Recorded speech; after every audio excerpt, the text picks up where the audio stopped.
कर सकते हैं। So today we will be talking about the tricks for multiplication with nines. अब ये नाइन्स कई हो सकते हैं, नाइन्स मतलब 9 है, 99 है, 999 है, 4 टाइम्स 9 है, या ऑन एंड ऑन। तो अगर हमारे पास ऐसे नंबर्स हैं उनके साथ अगर हमें मल्टीप्लाई करना है तो हम कैसे कर सकते हैं। तो इसके लिए 3 केसेस हैं। सबसे पहला केस लेते हैं जब सपोज़ हमारे पास 12 × 99 है, ठीक है।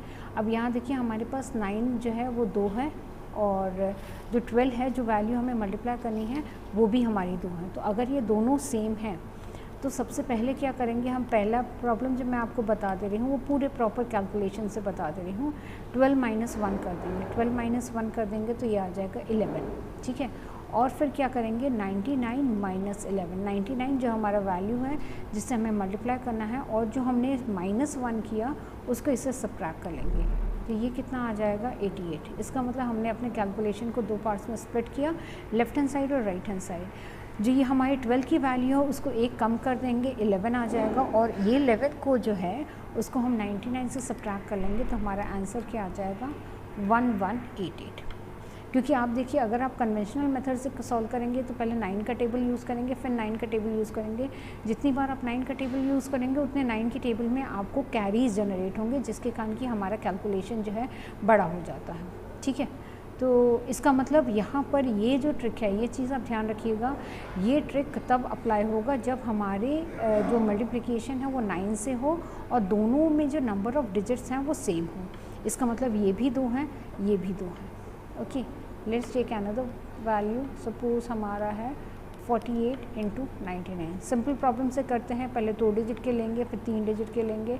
तो सबसे पहले हमने क्या देखा, जो ये वैल्यू है उसको हम 1 रिड्यूस करेंगे तो ये 48 है तो ये हो जाएगा 47।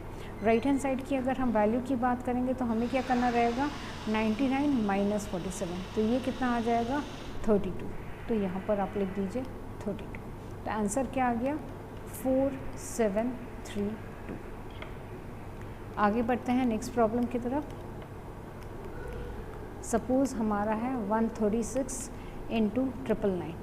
अब यहाँ पर आप थोड़ा सा ध्यान देते जाइएगा प्रॉब्लम को। ये भी हमारा 3 डिजिट है, ये भी हमारा 3 डिजिट है। कैलकुलेशन को स्प्लिट करिए, left hand side and right hand side.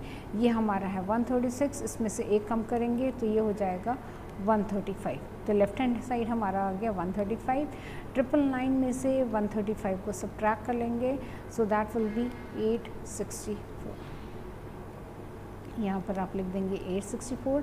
Answer हो गया 135 एंड 864। ये आपका कंप्लीट आंसर है।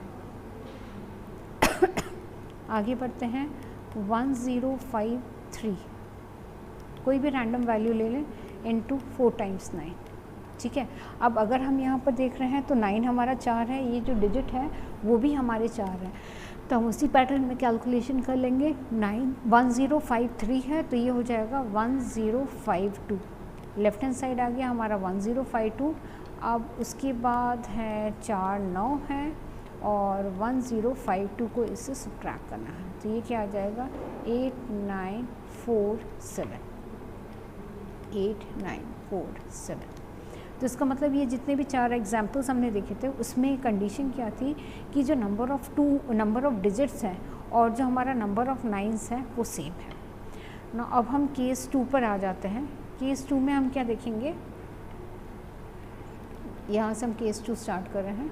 केस 2 में ये देखेंगे कि अगर हमारे नंबर ऑफ़ नाइन्स ज़्यादा हैं, नंबर ऑफ़ 9 सपोज़ हमारे हैं 3 हैं और ये यहाँ पर 23 है, ठीक है। अब देखिए यहाँ पर नंबर ऑफ़ नाइन्स क्या है 3 है और यहाँ पर डिजिट कितने हैं सिर्फ 2 हैं।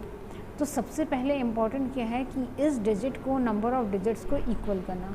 और डिजिट्स इक्वल करने का लॉजिक क्या है, देखिए अगर ये 3 है तो हमें सबसे पहले इस 23 को 3 डिजिट में कन्वर्ट करना है और अगर 23 को 3 डिजिट में कन्वर्ट करना है तो that is not a big issue. हम इसमें अगर 0 ऐड कर दें तो सिंपल अब ये कन्वर्ट हो जाएगा 3 डिजिट क्रॉस 3 डिजिट। इसका मतलब जैसे हमने ऊपर के प्रॉब्लम सॉल्व किए थे आप उसी पैटर्न में इसको सॉल्व कर सकते हैं। 23 - 1 कर देंगे क्योंकि लेफ्ट हैंड साइड में एक न्यूने पूर्वे ने यूज़ होगा अगर आपको वैदिक सूत्र के हिसाब से चलना है। और अगर आपको एज अ ट्रिक इसको समझना है तो सिंपल हम इसको कर लेंगे 23 में से -1 गया तो ये हो जाएगा 22। अब हमारा राइट हैंड साइड की बात कर देते हैं। राइट हैंड साइड में क्या है, 999 है और ये वैल्यू क्या आ गई 22। आप इसको 022 लिख सकते हैं या ऐसे भी लिख सकते हैं। तो ये आंसर क्या आ जाएगा राइट हैंड साइड का 977। तो वैल्यू क्या आ गई आंसर की 22977। ठीक है, आगे बढ़ते हैं। 168 इंटू 1 2 3 4 168 है।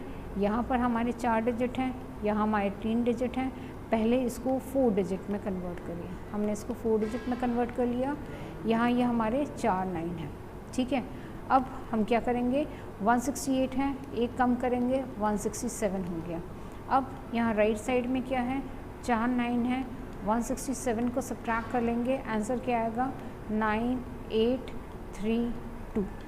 सॉरी, यहाँ पर इंटू नहीं लिखेंगे, ये हमारा राइट हैंड साइड हो जाएगा 9832।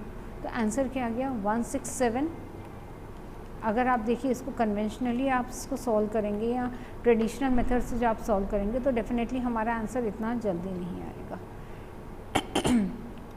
एक लास्ट प्रॉब्लम लेके देख लेते हैं। 1186 इंटू 1 2 3 4 5। सपोज़ यहाँ 5 9 है। कन्वेंशनल से आप ये प्रॉब्लम को सॉल्व करने की सोच नहीं सकते हैं क्योंकि डेफिनेटली वो लेंदी हो जा रहा है। इसको हम यहाँ 5 डिजिट में कन्वर्ट कर दें, 001186 इंटू 1 2 3 4 5। ठीक है, सबसे पहले एक कम कर देंगे, 1185 हो गया। राइट हैंड साइड आ गया 99999 लिख दीजिए और यहाँ लिख दीजिए 1185। तो ये हो गया 98814। तो ये हो गया 98814। तो आंसर आ गया 1185988814। तो मेरे ख्याल से आपको प्रॉब्लम समझ में आ गया होगा। तो इसमें एक और थर्ड केस भी होगा जहाँ पर हमारे नंबर ऑफ़ 9 कम हैं और ये डिजिट्स ज़्यादा हैं। तो ये वीडियो जो है या ये प्रॉब्लम की जो ट्रिक है मैं नेक्स्ट वीडियो में शेयर करूँगी। तो अगर आपको कोई भी डाउट है आप कमेंट बॉक्स में बिल्कुल शेयर करिएगा। मैं कुछ प्रॉब्लम्स भी दे रही हूँ ताकि अगर आप एक बार ट्राई भी कर सकें तो आप ये प्रॉब्लम्स को ट्राई करके देखिएगा।